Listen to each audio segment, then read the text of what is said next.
Gente, então a nossa aula de hoje é praticamente um trabalho sobre um artigo que a gente vai discutir, tá? E nesse artigo aí é debatido justamente esse ponto aí da confusão de duas plantas que gerou um belo de um problema. E esse problema foi solucionado utilizando técnicas de cromatografia e de espectrometria de massa. Então, tem a parte de plantas que é de produtos naturais e tem a parte de métodos que é a parte de cromatografia e espectrometria de massa, tá? Então, olha aí, ó. Em 1992, parece que foi ontem, mas já faz aí alguns anos, né? Já faz 12 anos, 20, não, que 22, 20, 30, 22 anos, gente, 22 anos, 28 anos. 28 anos, né? Algumas pessoas com insuficiência renal terminal foram hospitalizadas na Bélgica, pois seguiram tratamento para emagrecer utilizando ervas chinesas vendidas na Biomundo, Angélica. Cadê a Angélica? E eu falando Biomundo e vai aparecer no YouTube lá. Depois eu vou ser processado. Vendida, então, ó, ervas chinesas vendidas por uma clínica especializada, tá? Não era na Biomundo, ficando só uma brincadeira, tá bom? Quem assistir aí. A causa dessa confusão deu entre essas duas plantas aí, ó, a Stephania tetranda, ou Stephania tetranda, sei lá como é que é o nome, se é Stephania ou Stephania, para mim é Stephania, que foi substituída acidentalmente pela planta tóxica aí, ó, Aristolochia funchi. Então aqui tem as duas plantas, elas são aparentemente bastante diferentes, né? Uma parece uma folhinha verde aí, parece uma Vitória Régia miniatura. A outra parece, sei lá, uma tromba de elefante com uma viagem, né? Plantas, né? Pergunta para Catarina aí. Mas essa aqui é uma folha e uma flor, já para começar, né? A gente está comparando partes diferentes da planta, mas são diferentes, né? E aí, esse gênero aí da a Aristolochia, né? Ela tem mais de 800 espécies, a maioria é trepadeira, cresce em clima variado, né? E ela possui esses derivados nitrofenantrenos. Olha o nitro, porque tem esse NO2 aqui, e fenantreno, porque tem esses três anéis aqui, ó, aromáticos juntos, tá? Então, ele possui esse nitrofenantreno, também chamados de aristolóquicos, conhecidos pela sua alta toxicidade. Então, imagina a confusão, gente. Trocaram, sem querer, a planta para a galera tomar chá de uma planta que era usada para emagrecer por uma planta que é altamente tóxica. E aí as pessoas começaram a ter problemas mesmo. Entanto que aí, ó, insuficiência renal terminal, né? Alguma pessoa, às vezes, ficaram aí fazendo hemodiálise por causa disso, né? E aí, com o objetivo de detectar rapidamente a presença desse ácido aristolóquico nesses chás aí, né? Foi desenvolvido esse método de cromatografia líquida de alta eficiência / espectrometria de massa. E esse artigo aqui vai ser o que vocês vão discutir no trabalho de vocês. É um artigo super simples de ler, de boa de ler. Ah, está em inglês. Vamos usar o Google Tradutor. E vou explicar também como que vai ser o trabalho para vocês. Tá? Então, essa galera criou aí esse artigo. Você vê que o problema aconteceu em 2002, mas o artigo é em 92, mas o artigo é de 2002, tá? Então, deve ter acontecido outras vezes e aí viram que tinha necessidade de se identificar aí essas questões, tá? Agora, olha como que vai ser esse trabalho, né? Tem aqui algumas partes, eu fiz introdução, resultados de novo, discutir aqui essas imagens aqui. Nessas imagens, ó, só para deixar claro, esse daqui, tá vendo que a gente tem aqui a questão de tempo, ó? Tempo. Então, esse daqui é um cromatograma, não confundam na vida de vocês, tá? Cromatograma. Aqui, que está em nanômetros, é um espectro de UV-Vis. E aqui, que está M/Z, que é de massa-carga, é um espectro de massas, para identificar as substâncias. Quando vocês forem ler o artigo lá, vocês vão entender, mas olha aqui, ó, só dando um spoiler aqui já, né? Não aguento não discutir as coisas. Nessas imagens aqui, olha que legal. Esse A aqui é daquele ácido aristolóquico que a gente vê aqui, ó, dessa molécula aqui, do ácido aristolóquico 1, que aqui é um éter, tá? Um O, aqui é um O com CH3.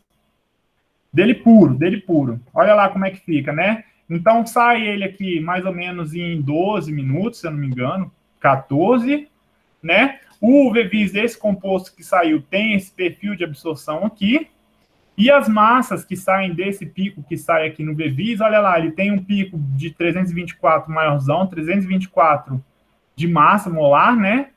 Um 355, depois tem um de 295 e um de 294,3. No artigo que está lá no Moodle, dá para vocês verem melhorzinho.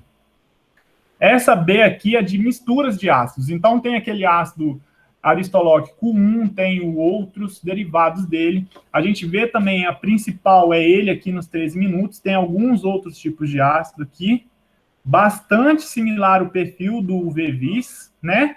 E bem similar, olha aqui, ó. O principal aqui agora é 295,3, que também tem aqui, ó. Então, é um composto que sempre vai apresentar mais ou menos essa massa aí, 295,3. E esse C aqui, ó, é o do chá que a galera tava tomando, é o pó, né? Pegaram um pozinho que o povo faz chá e fizeram um espectro. E olha lá, perto de 12 minutos, quem está aqui, ó? O ácido aristolóquico, né? Olha o espectro desse composto que saiu aí, né? Você pode escolher aqui, quem quiser, para você ver o espectro. Olha o espectro de UV-Vis, igualzinho dos outros. E olha o pico base dele aqui, olha o espectro de massa, 294, né? 0,3, 295,2. Ou seja, o chá tem ou não tem o composto? Tem o composto. Por quê? Porque tem o pico aqui no massas. O pico desses de massa de UV-Vis é bem similar, tem as mesmas bandas de absorção aqui, uma banda próxima de 200, uma perto de 300, uma perto de 400. E a espectrometria de massa mostra que a massa dessa molécula, desses fragmentos, quando a molécula vai se quebrando, são os mesmos. Então, conseguiram detectar isso de maneira aí bem impressionante, bem legal, né? Vocês vão discutir isso daí, isso aqui, ó, tá perguntando o que comprova que a amostra contém a substância, é exatamente essa análise que eu acabei de fazer que comprova isso. Então, os 3 espectros comprovam, né, tanto o cromatograma, que não é um espectro, é um cromatograma, quanto o VVIS, quanto o espectro de massa, comprovam isso daí que tem lá a substância, tá? E aí tem na discussão aqui também algumas perguntinhas, por que, segundo os autores. Agora, olha aqui que legal, ó. Tá vendo que tá colorido o trem? Colorido, ó. A introdução tá escrito de roxo, essas perguntas, qual é o nome dessas plantas. Nos resultados, está escrito de amarelinho as perguntas, fica um pouco difícil de ler. Fica, né? Qual é o resultado obtido nesse tipo de cromatografia? Por que eu fiz isso? Porque quando a gente coloca no artigo... Olha como é que sou bonzinho, meu Deus! Quando a gente coloca no artigo, então esse aqui é o artigo, eu coloquei lá para vocês também, né? No artigo, ó, eu deixei grifado mais ou menos de roxo, então olha lá na introdução, vamos aqui na introdução, tem algumas perguntas e tá que cor? Tá roxinho, então você vai na introdução e olha aqui mais ou menos essa parte roxa que tá grifada a resposta por ali, tá? Você não precisa ler o artigo inteiro, é só para vocês já começarem a querer ler o artigo, porque ler o artigo inteiro sei que é difícil, é tudo em inglês, e às vezes você não gosta de ler muito e tal.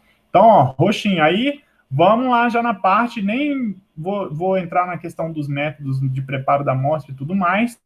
Quando a gente fala de resultados, ó, algumas partes amarelinhas.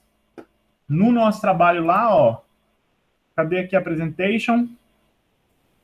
No nosso trabalho aqui, ó, nos resultados, algumas perguntas amarelinhas, ou seja, essas perguntas amarelinhas estão mais ou menos pela parte amarelinha, azulzinho, verdinho, rosinha, dentro dos resultados aí, e lá, ó, amarelinho, azulzinho, verdinho, rosinha, tá? Aí tem aqui, ó, há uma parte também na discussão, rosinha ali, que fala também ainda dessa pergunta, depois, esse laranjinha ainda tá também lá no nosso pedaço aqui, ó, tem, então, ó, ainda tem uma parte laranja, umas partes verdinhas aqui das amostras que foram encontradas positivas. Então, olha lá, eles analisaram vários, 42 tipos de chás, né? Então, tinha chá que era tea bags é aquele saquinho de chá, tinha pó, tinha grânulo, tinha cápsula, tinham vários, né? E aí eles viram aí, ó, que 1, 2, 3, 4 amostras apresentaram aí positivo, né? 2, vocês vão ver, a 16 e a 17 apresentou bem bizarra a quantidade.